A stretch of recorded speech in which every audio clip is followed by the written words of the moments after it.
ఉదయం నుంచి ఎడతెరిపి లేకుండా కురుస్తున్న భారీ వర్షాలకు పలు ప్రాంతాల్లో నీట మునిగాయి. ఖైరతాబాద్లోని రైల్వే రిజర్వేషన్ సెంటర్ నీట మునిగింది. ప్రస్తుతం అక్కడి పరిస్థితిని మా కరెస్పాండెంట్ ఇస్మాయిల్ మరిన్ని వివరాలు అందిస్తారు. ఓ టు యు ఇస్మాయిల్. హైదరాబాద్లో మార్నింగ్ నుంచి కురుస్తున్నటువంటి వర్షానికి పూర్తి స్థాయిలో లోతట్టు ప్రాంతాలు జలమయమయ్యాయి. ప్రస్తుతం మనం హైదరాబాద్లోని ఖైరతాబాద్ ప్రాంతంలో ఉన్నటువంటి రైల్వే రిజర్వేషన్ కౌంటర్ దగ్గరకు ఉన్నాం. ఇక్కడికి వచ్చేటువంటి ప్రయాణికులు కావచ్చు, మిగిలిన వాళ్ళు కూడా పూర్తిగా నీళ్లలో తడిసి లోపలికి వస్తున్నటువంటి పరిస్థితి. కేవలం బయట మాత్రమే కాదు, లోపల రైల్వే రిజర్వేషన్ కౌంటర్ ఏదైతే ఉందో దాంట్లో కూడా కంప్లీట్గా నీళ్ళు వచ్చేసినటువంటి పరిస్థితి. మనం ఖైరతాబాద్లో ఉన్నటువంటి రైల్వే రిజర్వేషన్ కౌంటర్ లోపలికి వెళ్తున్నాం. కౌంటర్ లోపల నేను ఒకసారి చూపెట్టేటువంటి ప్రయత్నం చేస్తాను. ప్రతి ఒక్కరు కూడా ఇక్కడికి వచ్చే వాళ్ళు నీళ్ళలో నిలబడి తమ రిజర్వేషన్ ఫామ్స్ నింపుతున్నటువంటి దృశ్యాలను చూడొచ్చు.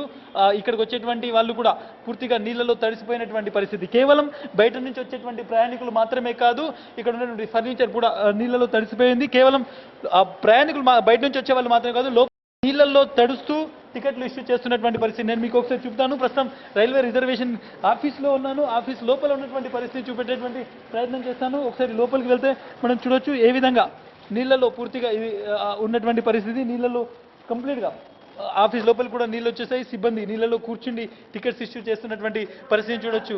కంప్లీట్గా నీళ్లు నిండిపోయింది. సార్, మార్నింగ్ నుంచి ఎన్ని నీళ్ళు వచ్చాయి సార్? ఎంత వర్షం పడింది లోపల? మనం చూడొచ్చు వీళ్ళు సిబ్బంది చెప్తున్నారు కంప్లీట్గా నీళ్ళల్లో ఉండి వీళ్ళు టికెట్స్ ఇష్యూ చేస్తున్నటువంటి పరిస్థితి. ఒకసారి నేను చూపెట్టేటువంటి ప్రయత్నం చేస్తాను. ఇక్కడ టికెట్ ఇష్యూ చేస్తున్నారు. ఆయన కాళ్ళు మొత్తం నీళ్ళలో తడిచిపోయి ఉన్నాయి. ఇంకొంచెం ఎక్కువ వాటర్ వస్తే ఇక్కడ ఉన్నటువంటి కంప్యూటర్స్ కూడా పూర్తిగా తడిచిపోయేటువంటి పరిస్థితి. సార్, ఒకసారి మాట్లాడగలుగుతారా సార్? ఎంత వర్షం వచ్చింది? మార్నింగ్ ఎన్ని వాటర్ వచ్చాయి సార్ ఇక్కడికి? ఈ వాటర్ ఇంతకంటే చాలా ఎక్కువ ఉన్నాయి మార్నింగ్. ఇప్పుడు కొంచెం వాన తగ్గింది కాబట్టి తగ్గినాయి. ఇంతకుముందు కూడా ఎప్పుడైనా వర్షం పడ్డప్పుడు వచ్చాయి సార్ ఇట్లా? ఇంతకు ముందు సంగతి ఈ మధ్య ఎప్పుడైనా వచ్చాయి సార్? ఒకసారి వచ్చినట్టుంది సార్. ప్రయాణికులు వచ్చిన వాళ్ళు కూడా చూస్తున్నారు. ఒకవేళ ఇంకా హెవీ వాటర్ తీయడానికి ఎవరైనా జిహెచ్ఎంసీ వాళ్ళు వచ్చారు సార్ ఇక్కడ? వాటర్ క్లీన్ చేయడానికి ఏమన్నా ఇక్కడ నుంచి లోపలికి నుంచి వాటర్ బయటికి పంపడానికి? అంటే మేము ఎక్కువ మాడకూడదు. మనం చూడొచ్చు సార్. మొత్తానికి వాళ్ళకు ఉన్నటువంటి రిస్ట్రిక్షన్ ప్రకారం వాళ్ళు చెప్తున్నటువంటి పరిస్థితి. బట్ టికెట్స్ ఇష్యూ చేస్తున్నారు. రైల్వే రిజర్వేషన్ ఆఫీస్లో ఉన్నాము. పూర్తిగా ఇక్కడ ఉన్నటువంటి వాటర్ ఫర్నిచర్ ఏ విధంగా ఉందో మనం చూడొచ్చు. వాటర్లో ఫర్నిచర్ మొత్తం తడుస్తోంది.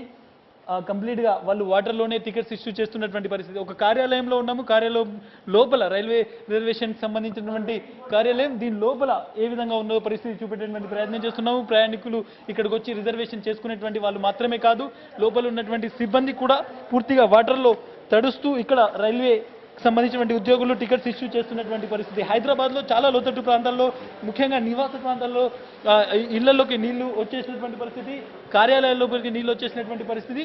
బట్ ఇక్కడ ఉన్నటువంటి ప్రయాణికులు కూడా నీళ్ళలో తెడిచి వచ్చి ఇక్కడ టికెట్స్. ఎట్లా ఉంది సార్ వర్షం సంబంధించి బయట లోపల? అంత వాటరే ఉంది. అంత జనగం పోవాలి, బండి రాలేదు, వెయిటింగ్. రైట్, మనం చూడొచ్చు ప్రయాణికులు రైళ్లు కూడా కొంత ఆలస్యంగా ఉండడంతో ప్రయాణికులు వెయిట్ చేస్తున్నటువంటి పరిస్థితి. బట్ ఇక్కడ ఉన్న వాటర్ మాత్రం ఇంకా క్లీన్ చేయడానికి అఫీషియల్స్ ఎవరు రాలేదని చెప్తున్నారు. బయట కూడా చాలా చోట్ల రోడ్లపై ఇంకా నీరు ఎక్కడికెక్కడ ఆగిపోయినటువంటి పరిస్థితి. విలియమ్స్ వెంకట్తో ఇస్మాయిల్, సాక్షి టీవీ, హైదరాబాద్.